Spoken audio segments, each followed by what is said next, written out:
Mercredi dernier, le secrétaire d'État chargé de la protection de l'enfance était en visite à Strasbourg. Adrien Taquet s'est rendu à la rencontre d'assistantes maternelles, de l'aide sociale à l'enfance et des travailleurs sociaux des maisons d'enfants à caractère social. Pour le ministre, l'objectif était de voir comment ces structures, celles et ceux qui y travaillent et les enfants placés font face à la crise sanitaire. Au niveau gouvernemental, différentes mesures dérogatoires ont été prises pour permettre aux structures de continuer à fonctionner malgré les restrictions sanitaires. C'était le cas dès mars dernier avec la possibilité pour les enfants des travailleurs sociaux qui travaillent dans des foyers comme celui-ci de pouvoir accéder à l'école, comme les personnels des soignants. C'est aussi des systèmes dérogatoires pendant les 3 semaines que nous venons de traverser pour que des séjours en centre de loisirs puissent être maintenus alors que les colonies de vacances ont été annulées pour le reste des enfants.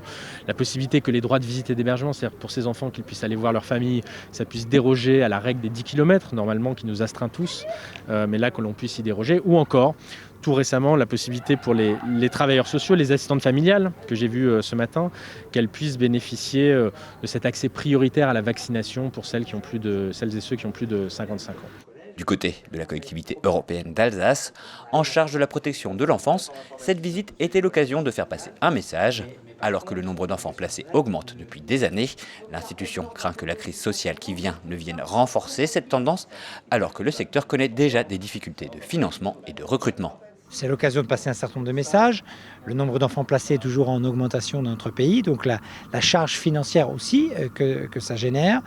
Les métiers du médico-social, des éducateurs spécialisés, on a de plus en plus de mal aussi à recruter des jeunes qui veulent faire ces métiers. Donc c'était pour moi l'occasion de rappeler ces difficultés-là, les besoins à la fois. Alors là, j'évoquais les travailleurs sociaux, mais on a des besoins aussi de pédopsychiatres qui sont insuffisants dans notre pays et qu'il faudrait aussi pouvoir développer. Donc c'était un peu moins compliqué que dans certains établissements peut-être.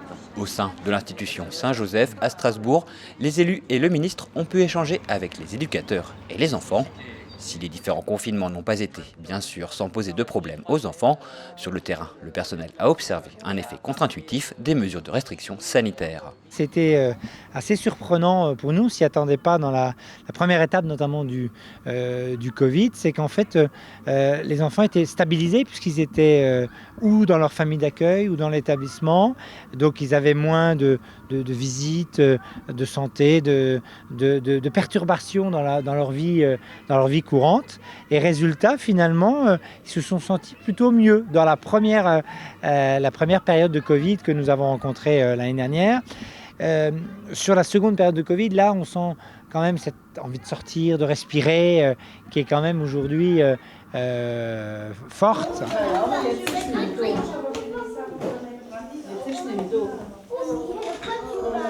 La commission permanente de la collectivité européenne d'Alsace a adopté lundi 19 avril la stratégie pour le bilinguisme de l'institution. En effet, la CEA est chef de file pour la promotion des langues allemandes et alsaciennes. Début avril, le Parlement validait la loi Molac sur les langues régionales. Cette dernière vise, entre autres choses, à permettre l'enseignement immersif dans les écoles publiques. Un contexte favorable aux politiques de promotion du bilinguisme défendues de longue date par les élus haut-rhinois et bas-rhinois.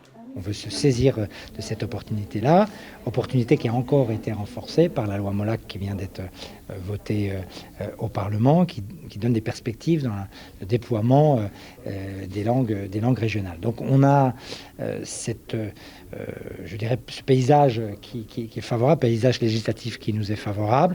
On veut s'en saisir pour avoir une stratégie en plusieurs axes.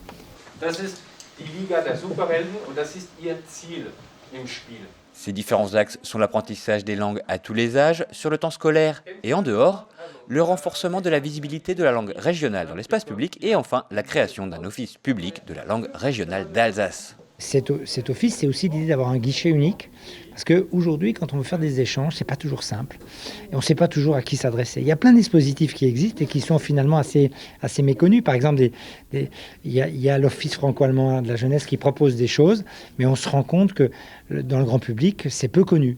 Et donc notre idée, c'est aussi, à travers un guichet unique qui pourrait d'ailleurs exister d'abord de manière numérique avec une plateforme, mais qui pourrait aussi exister matériellement par une présence de ce guichet à Strasbourg et à Colmar, nous pourrions ainsi faciliter tous ceux qui auraient cette ambition à la fois pour leurs enfants, pour leurs familles, dans les acteurs associatifs, dans les théâtres, qui veulent faire des échanges, qui veulent renforcer la pratique, et bien que pour eux ce soit simple. Voilà, c'est ça l'ambition.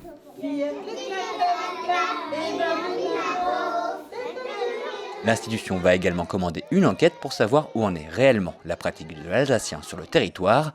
Des données existent, mais sont assez anciennes. Une seule certitude, la pratique du dialecte recule.